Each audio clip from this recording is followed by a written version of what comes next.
Did you get it? Is it on? Hello there, and welcome to another episode of Taking Over the World with Ed and Aaron. What's up, buddy? What is up, good sir? How you doing? I'm doing good. So tell the people what you just told me. You found something this weekend, huh? I found a stack of books. And what was your comment? I need to start reading. Listen, I feel like I told my wife this yesterday. I feel like we're going down the same route. I didn't find a stack of books. I'm not a very good. I got windshield time, so I'm an audio book guy. But it's like whenever I get into that same thing. I'm like, oh, I see somebody post about this book. That looks like an interesting read. I'll read it. 10 pages later, like it fell on my head. I'm asleep, whatever. And I told my wife, I was like, that's it. This is the week I get back to the gym. So I think like you finding a stack of books and saying, I'm going to start reading is the same way I go into every week. And I'm like, 3 days a week at the gym this week. I said I found a stack of books. I never said I was going to read them. Okay, so where'd you find them? Holding up the table of like the leg or something? Like that's where you found them? No. So there's a group of guys, Kevin and Fred, that send me a book. I'm part of their book club. So they send me a book. So I got a new book, and I'm looking at the previous books. I'm like, man, I got to start reading all these books. So then I just stack them all up, and I'm like, wow, there's a lot of books there. So they keep sending you the books, and you're part of a book club, but you don't you have to engage in the book club? Like how do you just start getting like old school like Cliff Notes? You like No. So they actually do a really good job. They send their book club the books, and then they have like Zoom masterminds with the actual writer of the book. Oh, okay. So you get to like find out their reasoning behind writing the books and all that stuff. And I just have been horrible because I'm focused on other things. So reading isn't my top priority. So fair enough. It is what it is. Fair enough. What are these other things that we're focused on? Business, growing the business, doing more things. Like now I've gone on a kick of checking systems and, how to save money on systems and use other systems that could do 85% of what those systems we currently use, but then gives us more money to engage more people in advertising and. Okay, so that's interesting. So we never talk about these things before we get on air, right? Because we want this conversation to be fluid and kind of like whatever, just spontaneous, right? And adaptive. And so we haven't had this, but I know you've been looking into systems and this and that. But I think the thing that sticks out is people will think, okay, well, yeah, you're changing systems to cut cost, right? Because obviously what happened last week, everybody's a bunch of melee over regurgitated news, right? Like nothing. It's not even accurate. Right. It's exactly. But my point being is that people you hear these oh, what are these big monster teams going to do? Mega teams, they're going to start cutting costs. If they have office buildings, they're going to sell, blah, blah, blah. But your purpose of changing systems, although it cut costs, the priority is not to cut costs. It's to be more efficient. Right? We have 3-4 systems. If we can do one that's equally as efficient, maybe 90% efficient, but we can fill in that gap. It cut costs there. But what I loved is that it's not that money that you save on. And let's say you save $500-600 a month, right? And I think it's upwards of that, but let's just call it $500 a month. You're not thinking, hey, oh man, I'm totally freaked out about what's happening right now. I got to put that $500 in, my piggy bank under under my mattress, right? You're like, hey, I'm going to take that $500 and figure out a way to use that more productively to double down my business, to help in this area, to increase marketing, whether it's open house material, postcard, flyers, video content. That's what I love about that comment, because right now people are just like, I got to cut costs. That's always people's answers. Like we could talk about it before. How do I increase my profit margin? And a lot of people are like, oh, let's lower expenses. And we're like, you market more. Make more. How about you? You don't say it. I know what you're going to say. Say it. Let them make more money. Yep. You don't have a spending problem. You have an income problem. That's the one I was waiting for. That's courtesy of Grant Cardone. I love that one, right? Like you don't have a spending problem. You have an earning problem. Exactly. And that's what it is, right? So, yes, everybody's looking at ways to condense their business and do less. For a bunch of different reasons. So the whole thing we're going to get into in a little while about the whole settlement and all that stuff. But a lot of people are doing it because they have less deals, right? And they have, interest rates are super high now, supposedly. People aren't buying, supposedly. People aren't selling, supposedly. It's all supposedly, right? Because, I don't know, over the weekend I put another listing in escrow. Right. And I put an offer in. Right. So, I don't know where these people are saying that deals aren't happening. They're still happening. It's just, are you doing the activities And are you focused on the right things? I mean, I'm sure I can sit in a corner and cry because of everything that's going on, right? And everything that's affecting our industry and the economy as a whole. I could do that. I could sit in a corner and just cry and be like, oh, I'm never going to make it out the dollar. And here I am spending money and doing all kinds of different things to create more business and create more value for the people that we help. Because it's all value driven. It's like, what else can I do to make your experience over the top? Well, and so that's why what I love about that is, right, we've talked about this, like everything about the client, about growing, about value. And so that's where we're shifting, like our mindset is that, okay, fine. But we've never, it's not like this sparks some major, we've always come to the value, like, how do I create more value today? Right. Where do we add more value? Content, education, videos, showings, offers, like boot camps, like all this stuff. It's always, how do you fine tune to get better? And I think you see a lot of these people, like we've talked about before, you got agents that, and the same thing goes into sports, right? And it can be frustrating, right? Because everybody's got whatever sport you're in. If you're a quarterback, you got a throwing coach. If you're a receiver, you got a catching coach. If you're in baseball, which I'm tied to a lot, you got a hitting coach, you got a pitching coach, you got a fielding coach, and you might have you got a sliding coach. Like you got maybe 2, 3, 4 of them, right? And then you got your head coach, whatever sport is in, right? And so you've got all these people that are trying to overload themselves with information, which information is good. But at what point is your mind so full of crap that you can't even perform, right? It's like, well, I want you to throw this way. I want you to swing this way. I want you to catch this way. And then one guy's telling you this. Then one lady's telling you this. Then a team's telling you this. And next thing you know, like the ball's hitting you in the face, or you can't hit a pitch, or you can't catch a football. You can't kick a field goal. It's like, there's so much going on in your head. You're not being you that got you there, right? I totally agree. I have my daughter played basketball, and everybody who knows us knows that she played basketball through high school. One girl that was, I forget her name exactly, because she was on the team for a year, and then she ended up going to Bishop Gorman. Great player. Let's call her Madam Dunks a lot. Madam Dunks a lot. Yeah. Okay. I want to say her name's Lindsay. But that's close. That's close. Madam Dunks a lot. So she went to Bishop Gorman. Okay. She played at Bishop. She went to Doral, and then left Doral and went to Bishop Gorman. Right. Bishop Gorman. Everybody that knows Bishop Gorman knows Bishop Gorman's a sports school. Sure. They're a baseball school. They're a basketball school. They're definitely a football school. Their facilities are, I think, rival those of any college. right. I mean, they have 25 different uniforms for football. I mean, they have everything. Right? And she went there. And then we saw her a year later during my daughter's games, during Amanda's games. And she came over to say hi and whatever. We talked to her for a little while. And she says, I hate Gorman. And we're like, why do you hate Gorman? Gorman's like a super sports school. You're a super athlete. Like, why would you? She's like, because I go there and they want me to shoot their way. Right. And I can't make a shot. And if they see me shooting the way I shot to get there, they pull me off the court. So I have to shoot their way. And I don't like shooting that way. I'm not comfortable with it. I don't like it. Now, is it she hasn't had enough opportunities with that shot, and that's why? Maybe. Or is it that shot in particular? Either way, you're not bringing out the best. You're bringing now somebody has a feeling of, I don't like the sport, or I don't like what I'm doing because there's so much information. Right. It's like, just let me shoot. Right. Like Stephon Curry. He's a perfect example, right? He shoots from everywhere. It's true. This is true. Like he shoots from the tunnel. He shoots from the opposite tunnel. Yeah. During his warm-ups, he's not doing layups. Right. He's shooting from everywhere, and they allow him to shoot from everywhere.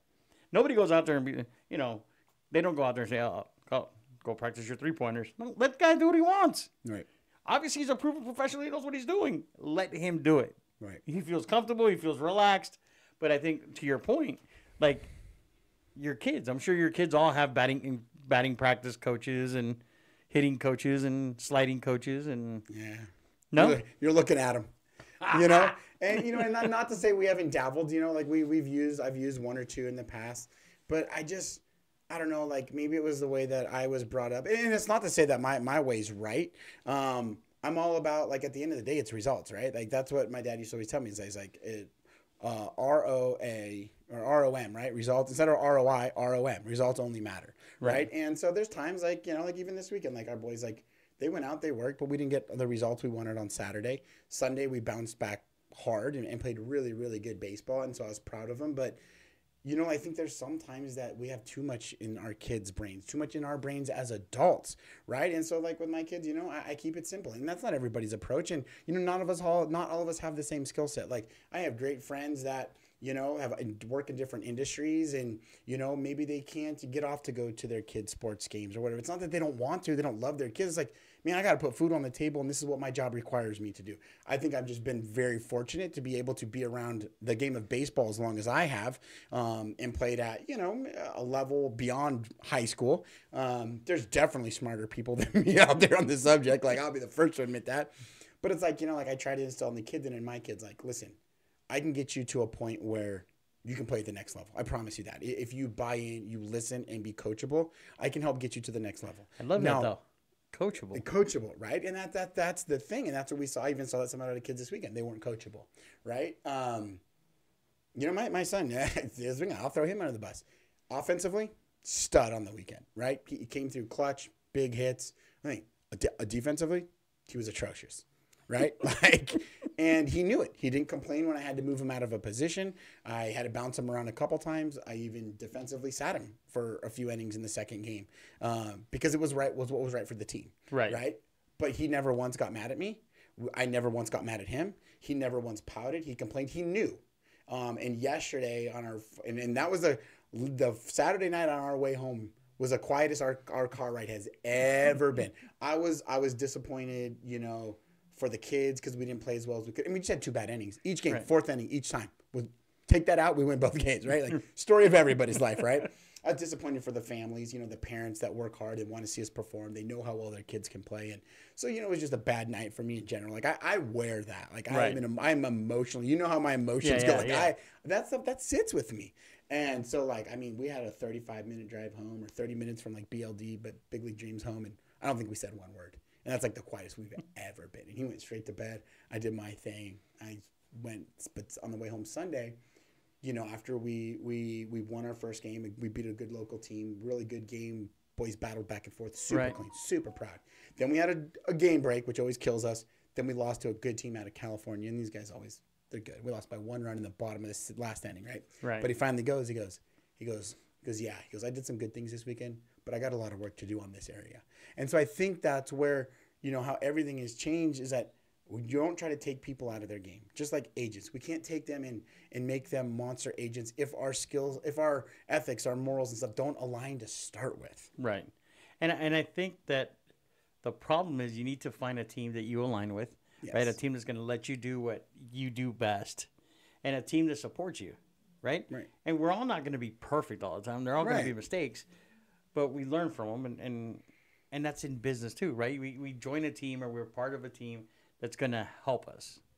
Because that's, at the end of the day, that's what we're trying to do, is help people get to the next level. And I think, like, going back to your comment, is like reviewing our systems, how to get better, how to become more efficient. So a lot of people they'll go to, and I was guilty of it when I first started. I went to every training there was. I wanted every platform there was. And I wasn't doing any business. Right? Like this, I expected the phones to ring. I've gone to these classes. Like, do the people out there not know that I've attended 5 trainings with 7 different people, and I've sat in on all this stuff? Why are they not calling me? Right. And it's because I think sometimes we're afraid to get on the field and play. Right? Like you talk about the systems. When follow-up boss came around, boom, let's go. And then we got rolling, and we found out it really worked. Okay, now it became time. Like, let's evaluate. Is it still the right system for us, this or that, and fine-tuning, where I think some people get, like, that old saying, like, you know, paralysis by analysis. They go to so many coaches. They go to so many, whether it's sports, whether it's real estate. Because, you know, we all have real estate coaches and trainings. But the problem is we get stuck with all this stuff in our brain. Then we don't know what to do with it because we're so afraid, like, you're waiting for that perfect script, that perfect listing presentation. When was the last time you took a listing presentation on a listing? Without dating yourself. It's been a while. Right? Like, it's been a while. Because that's not what you're selling. You're selling you. You're selling the OGRE Network. You're selling the value of working with you. Right. Yeah, I'm not just selling a bunch of numbers. Yeah. Whether it's the value we provide, it's the service we provide, it's, you know, I got a referral last week for a commercial listing.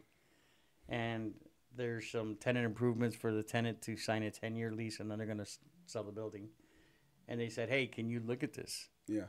They got an estimate for $500,000 for the repairs that the new tenant wants to be able to sign a 10-year lease. And they're like, hey, can you have somebody meet us there this week to get estimates? Yep, no problem. We'll do that. Right. That's the service we provide, right? Right. It's more than just, hey, you need to list with me. If you're not going to list with me, I'm not going to do anything for you. It's not my problem. Not how we do it. Let's shift gears for a minute. Okay. And talk about the subject that you want to talk about. Ooh, which one was it? Which one is it? The big one. The NAR? Yeah, that's the one. And that's a kind of a perfect segue. It's because, so like, I don't want to say I laugh at it. I don't say, I'm not trying to take it like lightly, right? Like, right. It's a huge settlement. Anytime you're talking over $400 million settlement, right. No admission of guilt or anything like that, right? Like, it's something to talk about. But it baffles me why I'm not surprised that the media has done what they've done with it, but right. why people are freaking out like crazy. Right. Like, I don't know. I mean, I've been in the industry for a while now. For years, considering back from, when I first started investing, all that stuff. You've been licensed doing commercial. I mean, like you just said, LOIs and negotiations have been a thing for years. As long as I've been doing it. So that's 20 years. That hasn't changed. That's never changed. Right? From what we know now, the lawsuit hasn't come out, or the settlement or whatever, the terms have not come out and say, like, sellers now must be represented. Sellers have always been able to be represented, not be represented. We have what we call FSBOs, for sale by owner. No one's ever required you to do that. Commissions have always been able to be negotiated. 100%. Now, whether your agent now was not telling you that, or your agent you hired, that is where the whole thing stemmed anyway. So like people like on our end, we're looking at it like, what has really changed? I think the biggest thing is, I've been doing this for 10 years or the last 15 years, where I'll sit and talk to a buyer. Yeah. And I'll break down what I'm making. Right. Right. A lot of people want to keep it hush hush. They don't want people to know. Right. And I think that is the issue. Yes. Is people don't want to be transparent. Yes. I don't mind being transparent. Yes. This is what I make. This is how I do it. Now, just like it's always been, you can go unrepresented and you can do whatever you think you want to do. But how's that working out with players that in football that are unrepresented? Yes. And I think that is a great example. It's like we have to do our jobs. Right. Right? Like, oh my gosh, God forbid you go to work and work. Like everybody else that I know that is an adult that goes to work, they get paid. Right. Like why can't real estate agents, like there's like you said, like there's that negative connotation, like, oh my gosh, you make money for doing this? Like, yeah, well, we pay lawyers, we pay, restaurant workers, like everybody gets paid. Like this is our job. Well, you know what the thing is too, is I talk to a bunch of realtors. I've been in this for a long time. Yeah. I've always talked to a bunch of people, right? And you talk to agents and agents tell you, this is my passion. I do this because I love showing houses. I love being in houses. I love being. I've never shied away that I do this because I make really good money. Right. Like that's why I'm in this. Right. If not, I would find something else to make really good money at. It is what it is. I get paid to do this. Do I love what I'm doing? Yes. Do I love the challenges that come in sometimes and you have to figure out and be creative? Yes. Do I love helping people? Definitely. That's the biggest plus I get. When people come to us and say, hey, we have this issue, we need this resolved, or somebody's relocating, and hey, I don't know how to do this, can you help me? Like, all that stuff is great. But reality is, I wouldn't do it if I didn't make any money. Sure. Like, I'm doing it to make money. Yeah. So everybody, I think, and that's where I think the whole thing came up with. You have a bunch of people saying, oh, as a buyer's agent, I'm working for, you're not working for free. You're getting paid. Right? Doesn't matter who's paying you, but you're getting paid. And for people to try and say this is my passion, it could be for some people, and I get that. But if this was your passion, would you do it for free? Because you coach baseball because baseball is your passion, and how much do you get paid a month to coach baseball? That would be $3.90 free. $3.90 free. $3.90 free. So you don't get paid, right? But you love doing it. Right. You love spending time with the kids. You love teaching the kids. Right. You love that is your passion. Right. Now, would you do that and real estate for $3.93? $3.93? Yeah, would you? It would no longer be my passion, sir.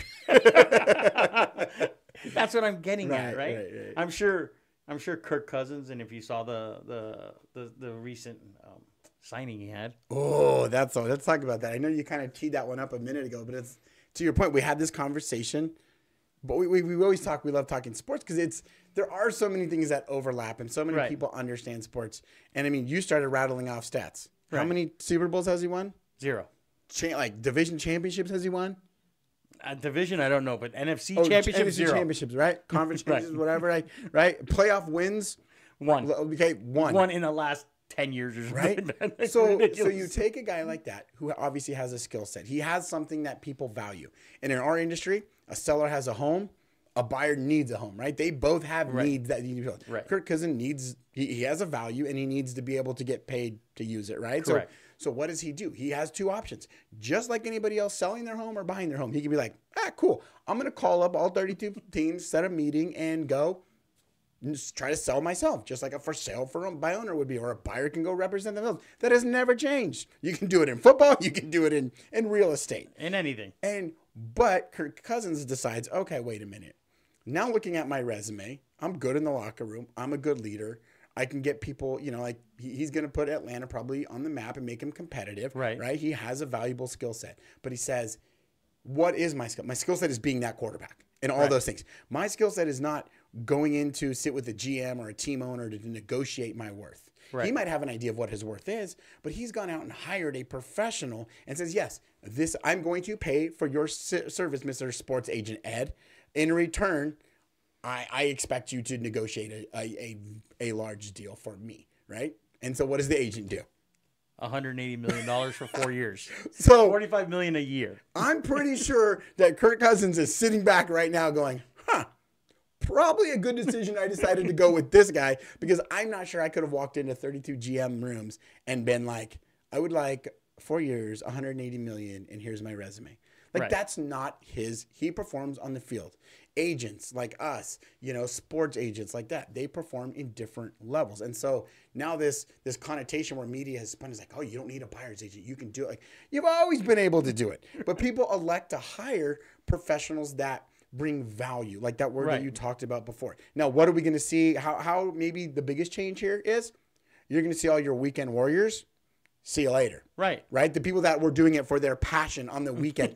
You weren't doing it for the passion on the weekend. You were trying to supplement income because you thought it was an easy industry because the market has changed. It's an always evolving market. Right. And, you had a friend that was going to sell. So all you had to do was put it on the market. You were going to get paid X, Y, Z. And it is what it is. Now, okay, a buyer's agent is going to have to be like, hey, you want to know why you hire me? Because Kirk Cousins, I just got you 4 years for $180 million. Who wants part of that? And every quarterback is like, yeah, hook me up with some of that Kirk Cousins money, right? I mean, if he plays this out for his entire 4 years. Bro, how a day.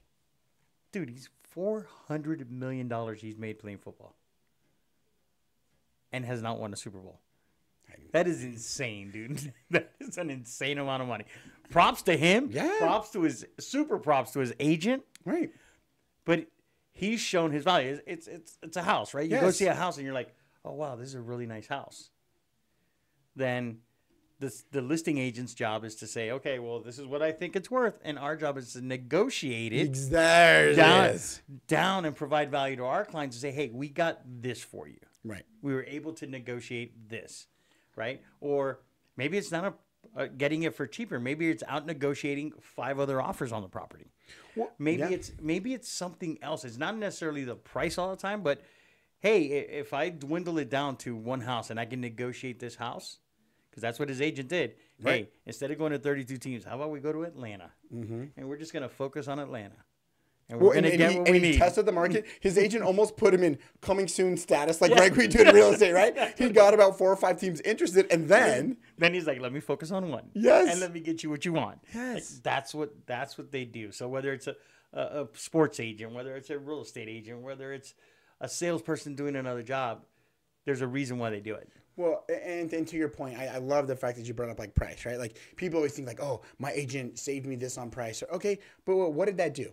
Okay, because like most people are not educated by their buyer's agent to be like, okay, let's say we get you $10,000 in a drop of price. That 450 property, we got you at 440. What if I were to tell you, we run the numbers, we meet with your lender, and we take that 10 that we pay for the 450, but we get the seller to give you $10,000 to help buy down your rate. Then now your monthly's cheaper. Now my monthly cash flow is way more maybe conducive to my lifestyle that I needed, because I needed an extra $150, $200 a month. Right. Where that $10,000 off the price. Oh, sounds good. We knocked 10 grand off. Okay, so what? You changed your monthly payment by $6? But that's the value. Exactly. That's the value you provide, right? Having a consultation, talking to a potential client and saying, hey, what can I do to help you? What is most important for you, right? Rather than just say, hey, you clicked on my site, let me go show you houses. Right. Let me just drop everything and go show you houses. No, it's create the value of, and truly be the person who cares about the client and the client experience and what the client's getting out of it. Right. Well, and that's what I think we do. Well, and you're right. And because, see, now what's going to happen is that media has spun this into like, buyers agents are like, well, I'll get you into the house. I'll show you the house and I'll write you the contract. Well, okay. So that means that's all our job is. And we're not going to be like, our job is like, you see all these agents, right? Like, I mean, on different platforms, they're like, hey, I'm the agent that boom, da boom, da boom. Like they're pointing and dancing all this stuff. And they give you a list of 100 things that they do. It's like, okay, bro, we get it. So that's how you provide your value. Yes. How about you just sit with somebody and talk to them? Yes. And like, it doesn't stop with, and now you're going to get the weekend warriors that, that this is a part-time job, the passion, that don't just say, listen, all right, I'm out. Like, right. It was a good run. It was what it was. I'm out. Right. Okay. Now you're going to get them as like, okay, yeah, I can show you that house. I can open a door for you. The industry's paid. We're not getting paid as much. Well, you're not providing any value. You're opening doors for them. Okay. And then you're like, okay, well, I wrote the contract from, okay, is that where your value stops? Because last time I checked, the first thing that we enter into after we get earnest money and all that taken care of is our due diligence period, right? Right. Okay. So what do we know that comes up right away? Inspection. A home inspection. When was the last time you represented a client and didn't get something repaired? When was the last time you didn't get a seller to upgrade that home for a client before they moved in? Right? Yeah, because, I mean, I just put a client in when our last client that closed on Friday. I mean, we had, and this is no knock on like the sellers or anything. We all talked together. We knew it was a good deal for everybody. So it's not like we took advantage for somebody, but we didn't let an opportunity on our end go away by not at least bringing it up and putting it on the table to talk about. But we got roofs repaired. We got pool repaired. We got, some maintenance in the restrooms taken care of. We got a fire-rated safety door replaced. And again, all stuff that the seller was good with. So it wasn't like anybody took advantage of anybody. But some agents now they're not going to have that skill set. They're not going to understand that being a value. So maybe we saved our client an extra $4,000 on this deal after we were already in contract. Because now I think people have always thought once you get into contract, oh, that's it. Like that's all we need you for, to get into contract.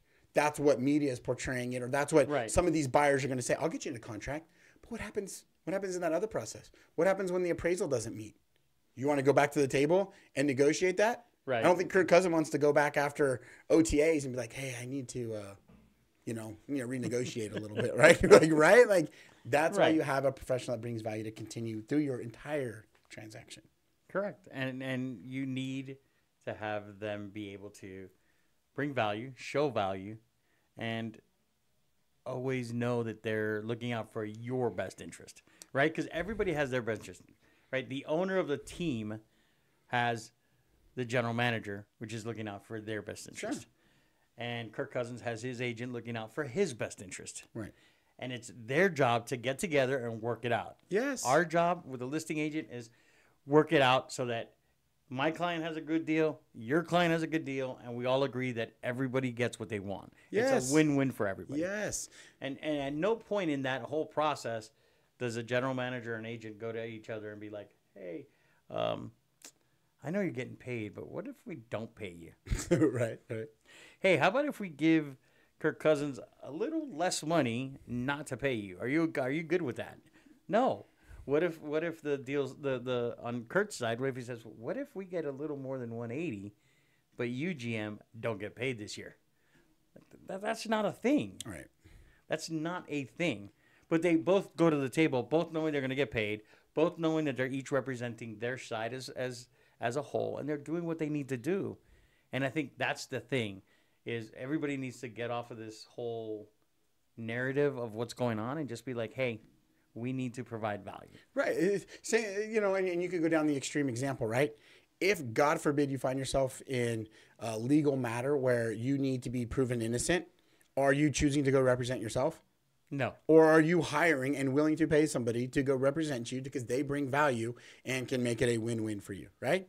And it's the same way, like we talk about everybody's style, everybody's value, right? Like, and everybody is different, but that's okay because listen, I am in more of a, I don't want to say casual, but like right. I'm my style of golf shirts and t-shirts. I'm not talking like gardening t-shirts. Right. I like to wear a hat. Sometimes I talk like that's my Superman cape, right? Like sometimes I put on that cap and I don't know if it makes me feel like I'm on the ball field or something. I'm like, all right, like I got literally and figuratively, I got my go to work cap on, right?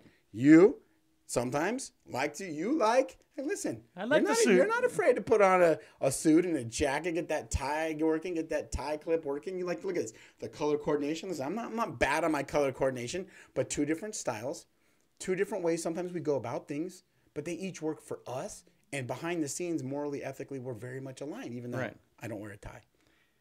Speaking of ties, this will be our last topic.